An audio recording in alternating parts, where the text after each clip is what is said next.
বাংলাদেশে অত্যন্ত আলোচিত এবং সমালোচিত একটি খুনের যদি বর্ণনা আমরা দিই, সেটি হচ্ছে মেজর সিনহা মোহাম্মদ রাশেদ খানের খুনের সেই লোমহর্ষক ঘটনা আমরা সবাই জানি।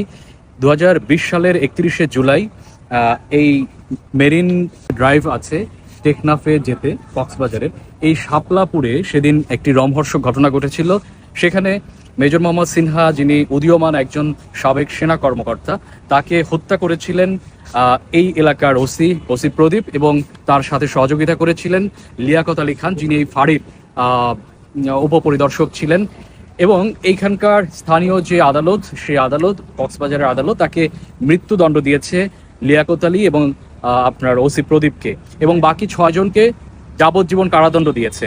এখন অবস্থান করছি ঠিক সেই আলোচিত স্থানে, যেখানে মেজর মোহাম্মদ সিনহার একটি ছবি সম্বলিত তার যে স্মৃতিস্তম্ভ এখানে দেয়া আছে। ঠিক এই জায়গাটিতে সেই রোমহর্ষক ঘটনা ঘটেছিল এবং সারা বাংলাদেশ সেটি প্রত্যক্ষ করেছিল।